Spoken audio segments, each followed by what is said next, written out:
about 4:30 in the afternoon.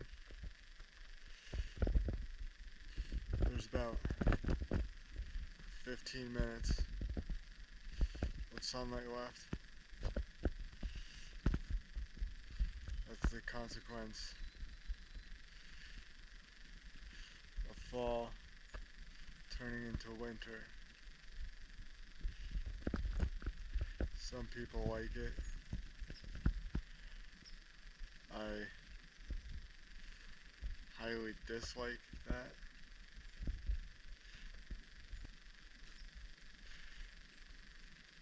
One of the good things now is because people are still at work,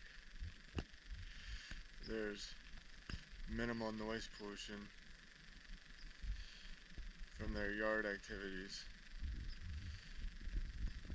So all you can hear are airplanes overhead. One just crossing over now. And birds and squirrels.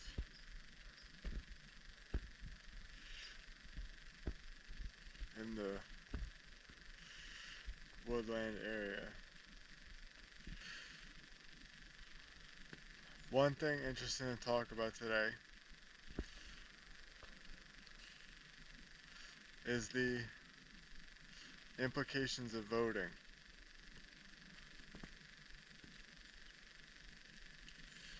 It is my contention that democratic voting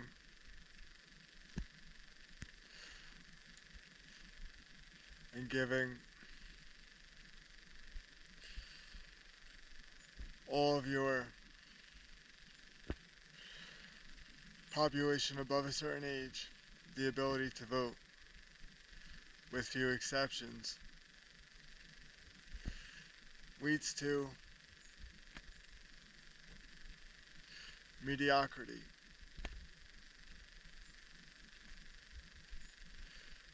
However, in a situation that is more authoritarian in nature, where most people are not given a legitimate right to vote,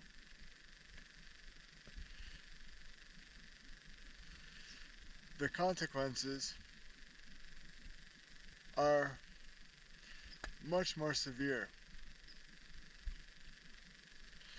Those consequences being that those people live under what can be termed a dark age for however long that authoritarian style leadership exists. The dark age could essentially be timeless, or at least those people live under what can be argued is a timeless society where no real progression takes place. No societal progression takes place, and whatever technological progression takes place is limited to the aims and desires of the few in charge. Mostly in situations like that, the technological advancements that are made are ones in which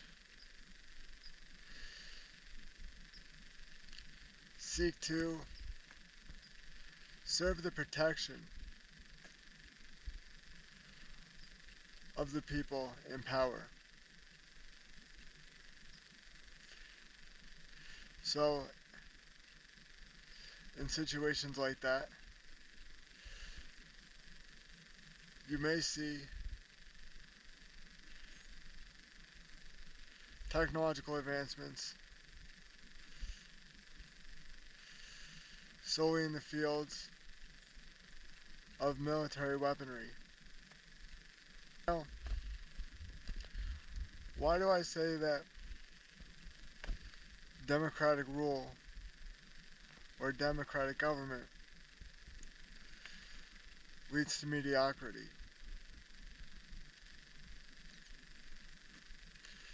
When you give most people in your society the right to vote,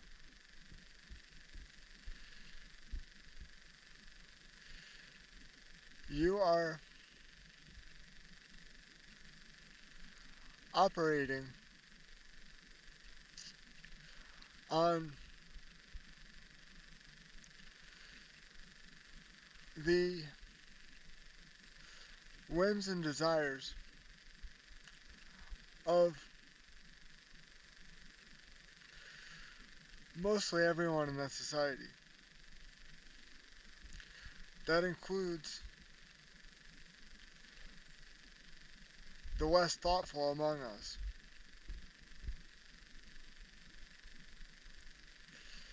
When you include this into your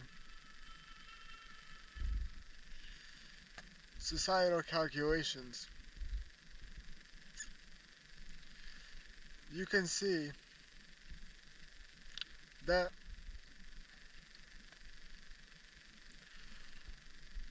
although adding these people's views leads to a more comprehensive understanding of your society,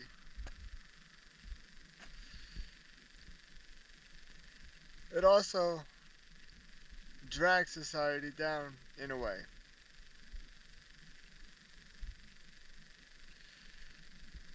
At least from a perspective of knowledge. Take, for example, funding of certain parts of government. If the more intellectually capable people of society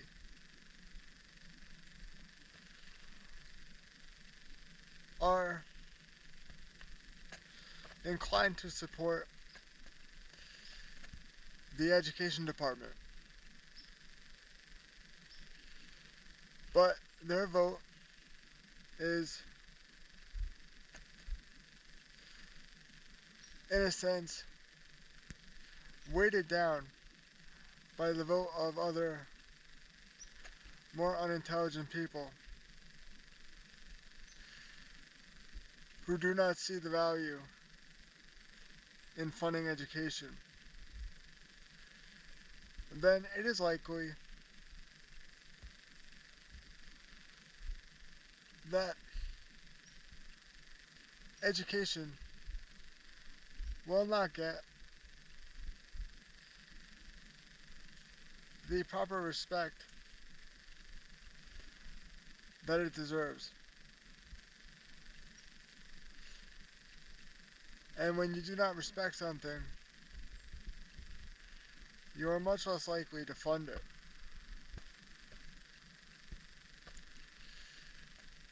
This can be carried out to other areas of life, other examples.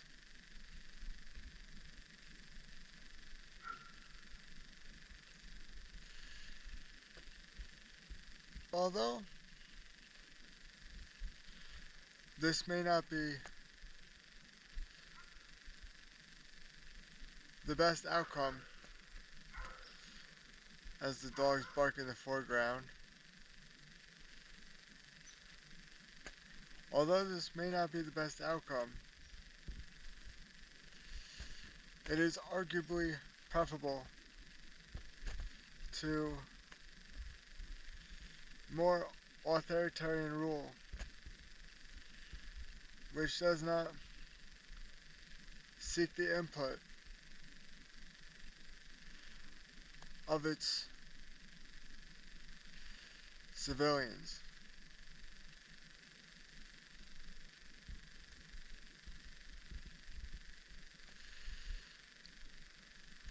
Now,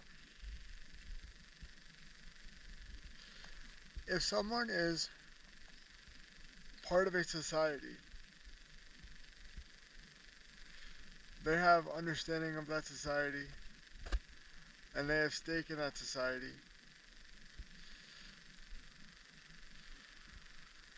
they share its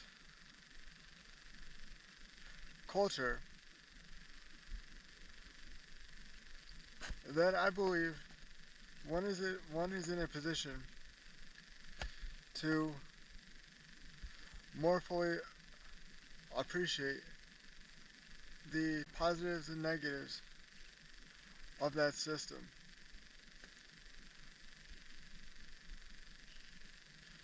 One can more adequately criticize that society.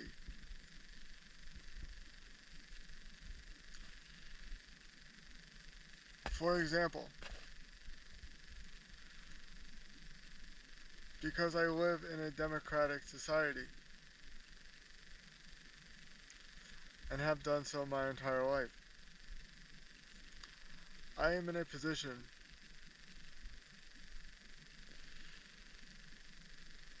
where I have the cultural experiences which give me a greater understanding of how that government works. And as a result, my criticisms bear more weight than, say, the criticisms of democracy from another person who is not living under those conditions.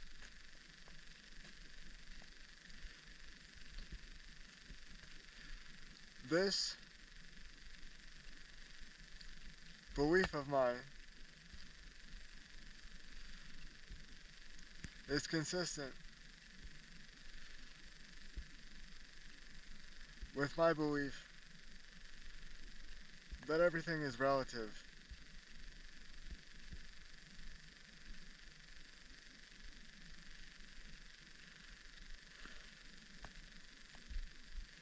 It's interesting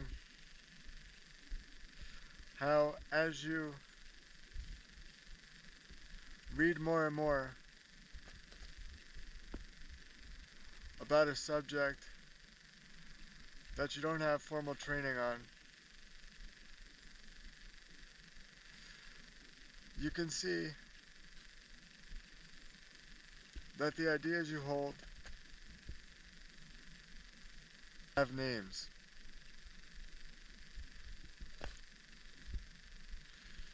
For example,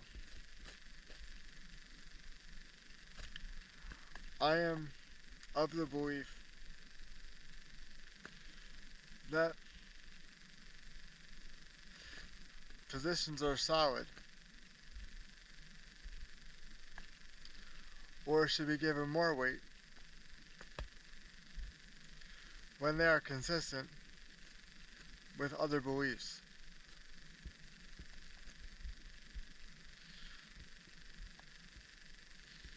This way of thinking about knowledge is known as coherentism.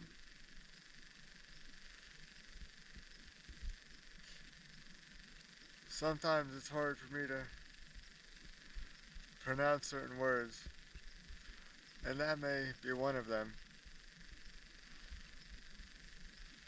But I do firmly believe that it is important for beliefs to cohere with one another. In a way, if you hold one belief, you should be able to jump from that belief to another and then have another idea branch from that and also intermingle with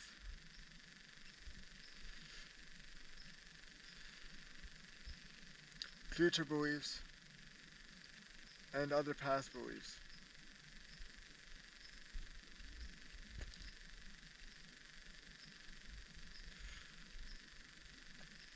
I believe this is the best way to understand the true complexities of all that we can think about and see in our reality.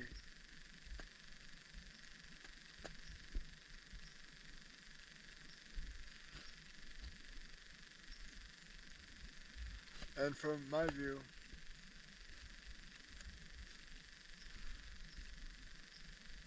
any view that offers the most comprehensive picture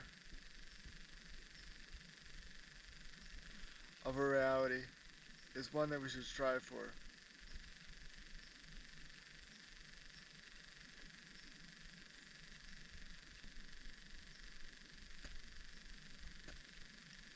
Of course, comprehensiveness is subject to scale. You can have a model which is very comprehensive on small scales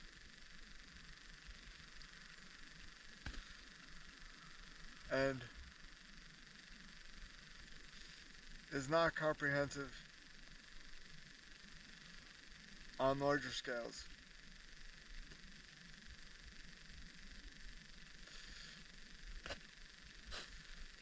This is the principal drawback of scientific modeling. We are very good at representing parts of systems, or one could argue even wholes of systems at specific scales.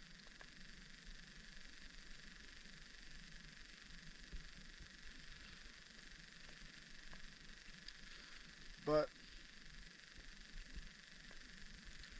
those models break down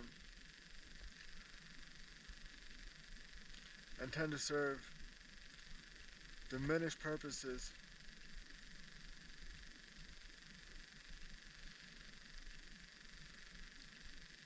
when those models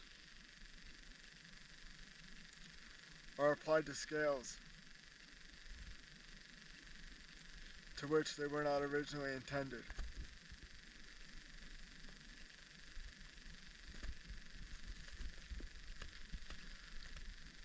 Perhaps this is the nature of reality at large. Perhaps you cannot have a system which comprehensively explains reality as a whole.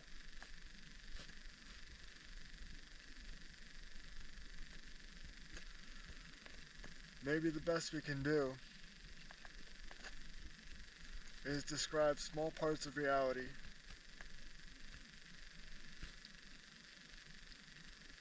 individually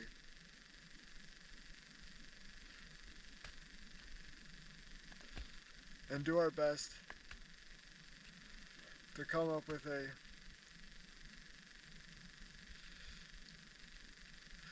collective societal understanding of how best to stitch those discrete understandings of reality together.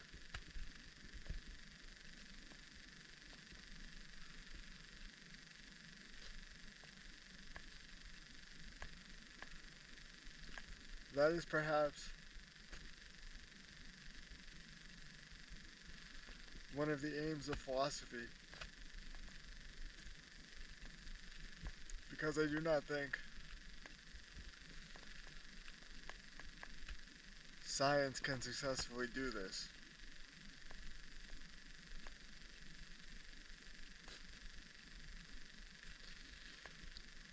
Doing so requires too many judgment calls,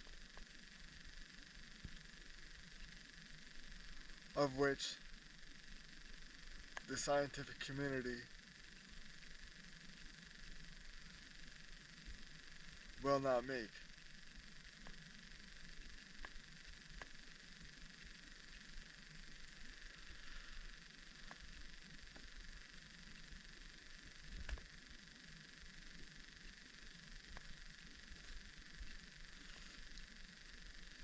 Judgment calls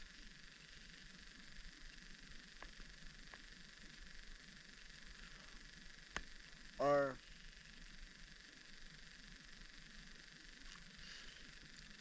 a necessary in life, but one must be wary of the extent to which they make a judgment call.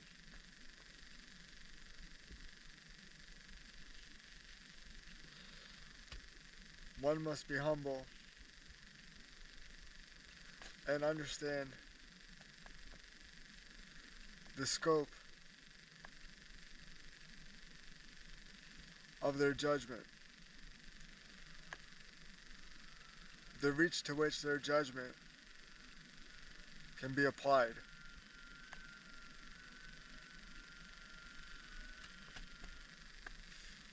And right on schedule, as the light fades, people get home and continue their mindless yard work.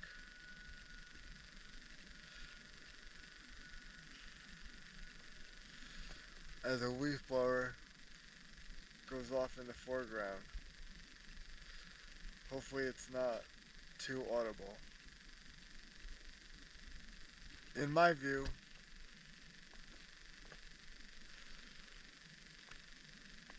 a theory of everything, as cosmologists like to say,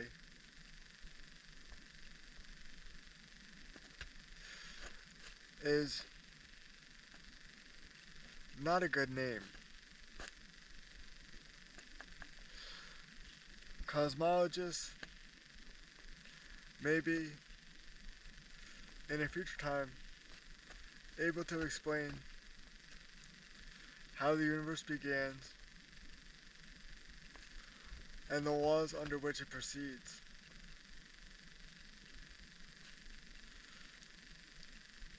However,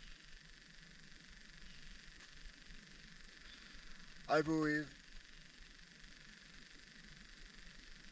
just speaking in a physical sense,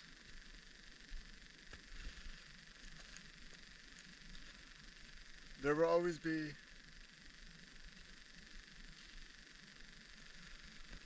outlier cases where such a theory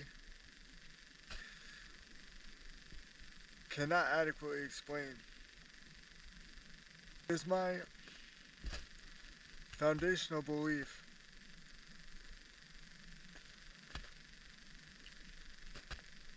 that things should be studied on limited scales. If you can understand something in a limited sense,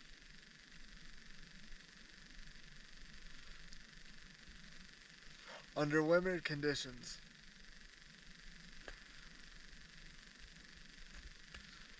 then that should be good enough. That is better than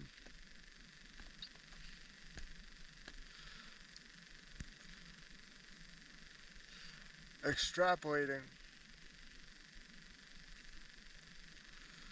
on that theory or that knowledge set into untestable areas where that knowledge set will most likely break down in time. When you do that,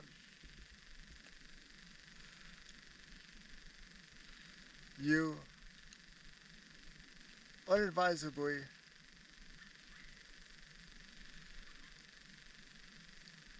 push the boundaries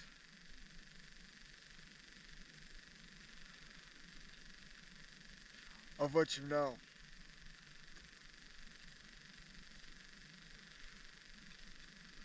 And when you push the boundaries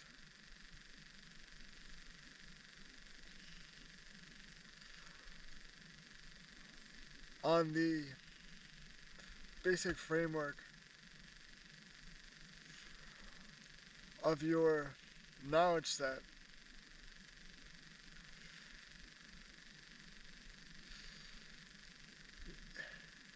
you can be seen as revolutionary. But more likely, you'll be seen as someone who shakes the credibility of that knowledge set.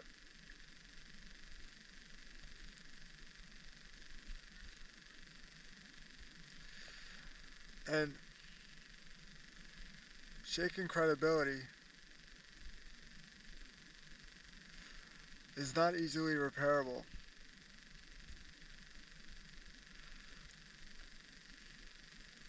In some of my earlier videos from the past week, I talked about manipulation and how people take advantage of others.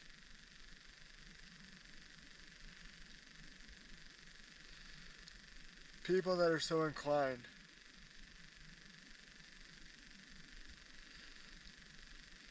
can also easily take advantage of ideas that have unintentionally shaken the belief system of society.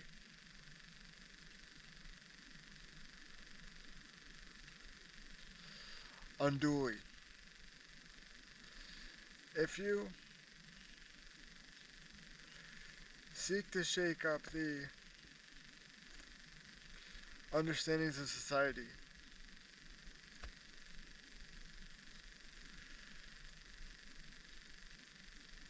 you must make sure that you are operating from a concrete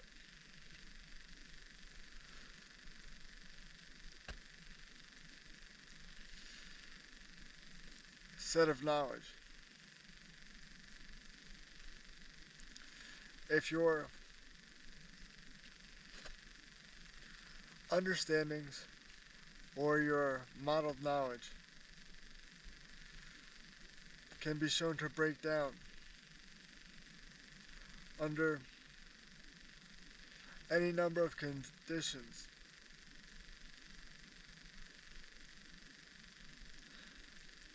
then that knowledge, even though may be partially hugely beneficial, can be used by manipulators, and attract many people to question not only that knowledge set, but to question all knowledge sets. That is, to question everything. And I do not believe questioning everything is beneficial.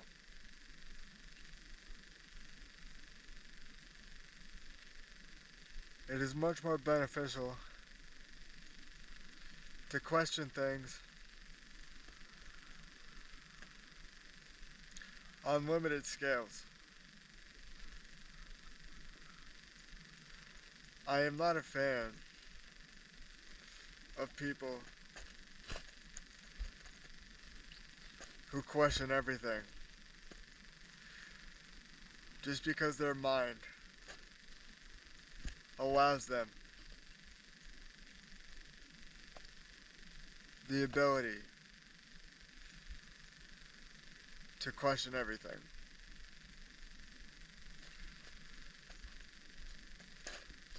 Part of being intelligent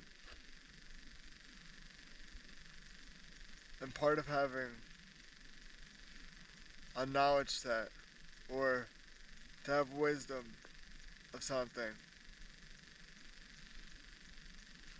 is to understand its limitations.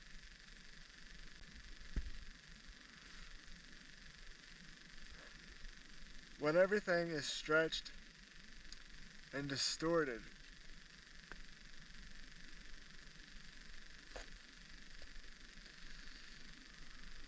you can argue that at a certain point, nothing makes sense.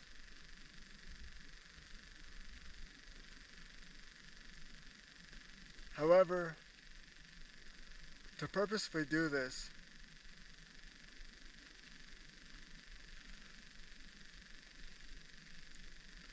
I would argue,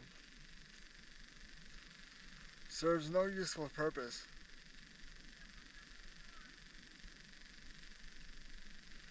In fact, doing so only serves to show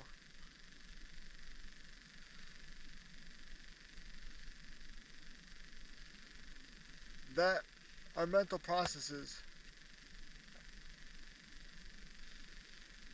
can be abused. And if that is your goal, then I guess this is fine. But that is not the goal of most people.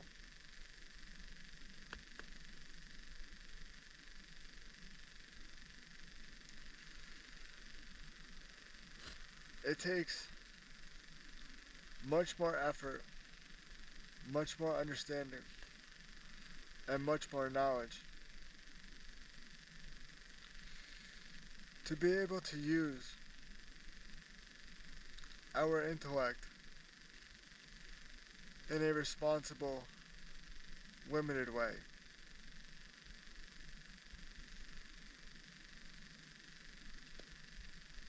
A person who can show restraint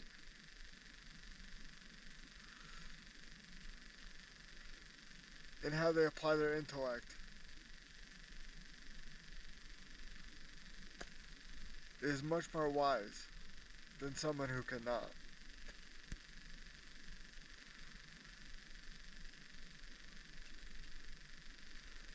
And again, we must distinguish between someone who cannot limit their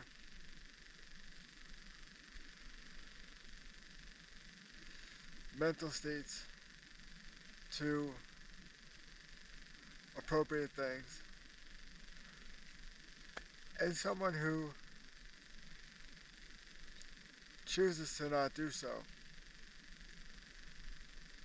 in the hopes of manipulating others.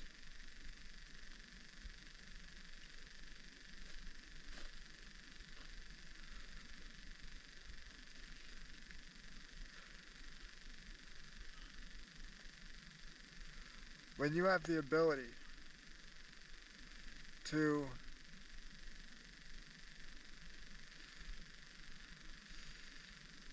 do something which benefits the universe,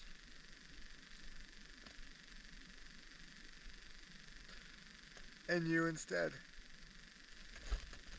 do the opposite for manipulative purposes, as I've said before, you are an evil person.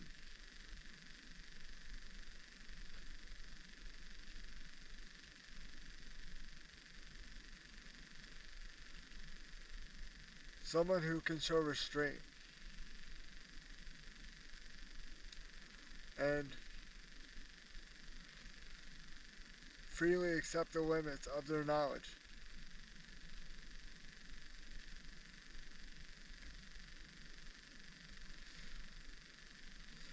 is, in my view,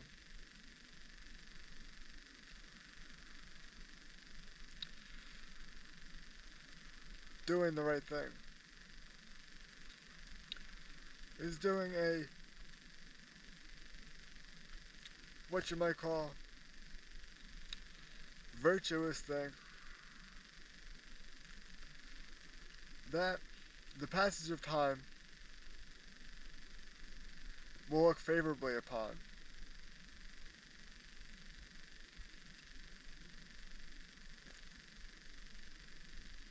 Time never looks favorably upon manipulators of this world. Manipulators may thrive in the short run,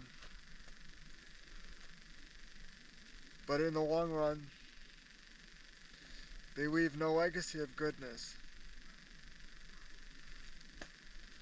They always go in the trash bin of history, where they belong.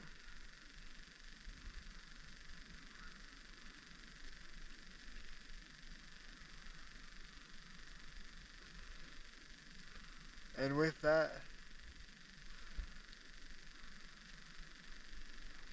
I will end the video and leave you with a nicely shaded blue sky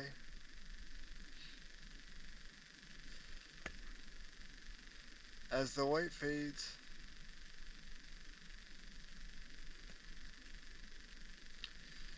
and the blue